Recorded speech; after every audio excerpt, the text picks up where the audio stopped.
পাপ বাপকেও ছাড়ে না, কন্যাকেও ছাড়েনি। তার কর্ম এ পরিণতি ডেকে এনেছে। গুম, খুন, বিভিন্ন রকমের হত্যাকাণ্ড, তারপরে এই গণহত্যা মিলিয়ে 100 মামলাও হয়, 100 মামলায় সর্বোচ্চ সাজার মেরিট খুঁজে পাবে। উনি যদি দেশের মাটিতে কবর চান তাহলে ওনাকে দেশে আসতে হবে এবং ফাঁসি কার্যকরের মুখোমুখি হতে হবে, এবং তাহলে দেশের মাটি পাবেন, কবর পাবেন দেশে।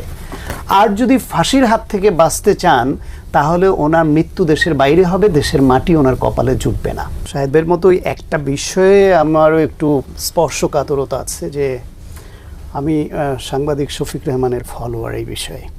আপনার নিশ্চয়ই মনে আছে তিনি মৃত্যুদণ্ড যুগে যুগে দেশে দেশে নামে একটা বই লিখেছিলেন অনেক আগে।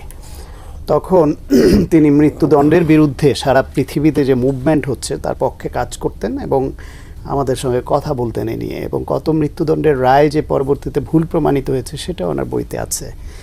সেই বিবেচনায় যখন জামায়াতের নেতাদেরকে ফাঁসির মাধ্যমে মৃত্যুদণ্ড কার্যকর করা হচ্ছিল, ওই সময় টেলিভিশন টকশোগুলোতে আমি ওই মৃত্যুদণ্ডেরও বিরোধিতা করেছি। তাদের তদন্ত বিচার প্রক্রিয়া সেটা প্রশ্নবিদ্ধ, সেটা অ্যাপার্ট ফ্রম দিস, তাদের যে মৃত্যুদণ্ড কার্যকর হচ্ছে বা রায় হচ্ছে এই বিধানটা নিয়ে আমি তখন আপত্তি করেছি। ফলে আমি তো আজকে সে আপত্তির জায়গা থেকে সরতে পারি না। কিন্তু কথা হচ্ছে, যেহেতু ক্যাপিটাল পানিশমেন্ট বাংলাদেশে এখনও বহাল আছে, পৃথিবীর 58টা দেশে এখনও মৃত্যুদণ্ড বহাল আছে, প্রায় 95-96টা দেশে উঠে গেছে। এই 58টা দেশের মধ্যে অনেক দেশে এখন আবার কার্যকর নাই, বিধান থাকলো, কিন্তু বাংলাদেশে এটা বহাল আছে এবং কার্যকরও আছে।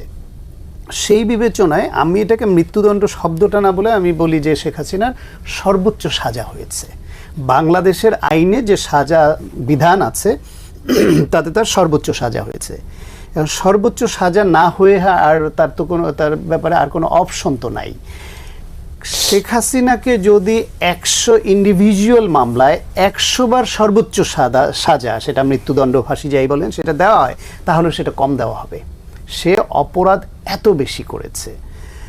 আজকে আমরা খুব অল্পই ধরেন নিপীড়নের মুখে পড়েছি, হয়তো একটা প্রমোশন পাইনি, হয়তো কিছুদিন জেল খেটেছি, তার পতন না হলে হয়তো এখনও জেলে থাকতে হতো, আপনার এই টকশোতে হয়তো বসতে পারতাম না, আমি হয়তো দেশে আসতে পারতাম, আপনি দেশে আসতে পারতেন না, আপনাকেও হয়তো দেশ ছাড়তে হতো, সেটা হতে পারতো। কিন্তু আমাদের এই অল্প রাগ ক্ষোভ এটা ভোলা যায়। কিন্তু যে ইলিয়াস আলী, যে চৌধুরী আলম, সাজিদুল হক সুমন, এই তুলির ভাই যেটা বললেন শাহেদ ভাই, এরকম অসংখ্য যে গুমের ঘটনা ঘটেছে, যারা এই পট পরিবর্তনের পরে নির্মম সত্যটা আমাকে বলতে হচ্ছে, তারা যদি কেউ বেঁচে থাকতেন তাহলে ফেরত আসতেন এর মধ্যে, অথবা ছেড়ে দেয়া হতো।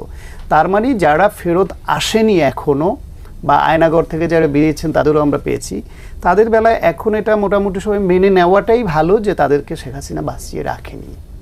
তাহলে এই যে ভিকটিম, যাকে মারা হলো, তার ফ্যামিলি মেম্বার যারা, তাদের চোখের জলের কোনো দাম নেই। রাষ্ট্রকে তো সেইটা পুষিয়ে দিতে হবে আইনানুগ বিচারের মাধ্যমে।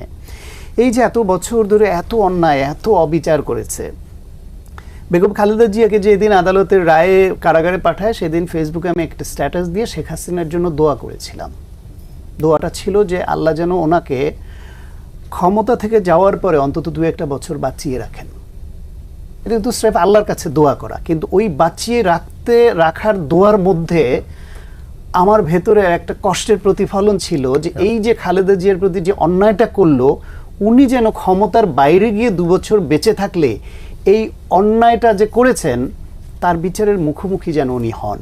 কিন্তু তার মধ্যে গণহত্যা চালিয়েছেন, আরও এত মানুষ মেরেছে যে ওনার এই বিচারের বাইরে থাকার কোনো সুযোগ নাই। এবং আজকে এসে শেখ হাসিনার জন্য বড় ট্র্যাজেডি কি দেখেন, উনি যদি দেশের মাটিতে কবর চান তাহলে ওনাকে দেশে আসতে হবে এবং ফাঁসি কার্যকরের মুখোমুখি হতে হবে, এবং তাহলে দেশের মাটি পাবেন, কবর পাবেন দেশে।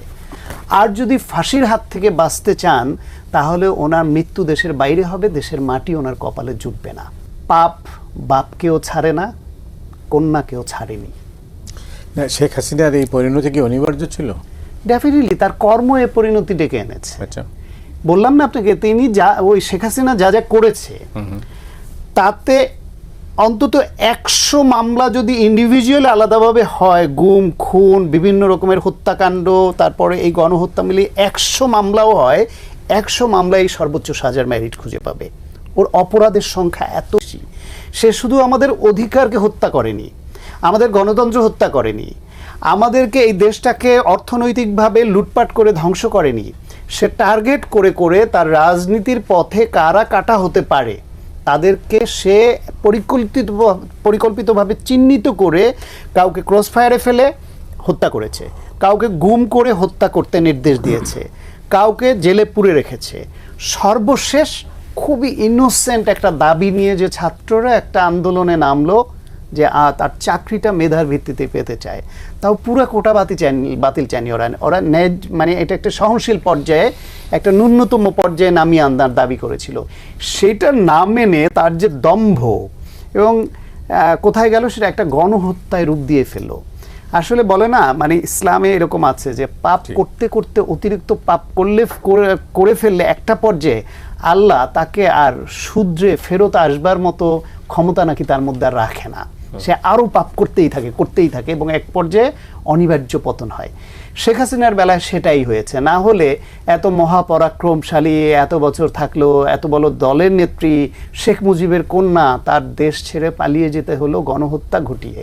এবং আজকে এই ট্র্যাজেডি, তাকে বেছে নিতে হবে, হয় মৃত্যুদণ্ডের আদেশ কার্যকর করে দেশের মাটি ভাগ্যে জুটাইতে হবে, অথবা মৃত্যুর পরেও দেশের মাটি তার ভাগ্যে জুটবে না।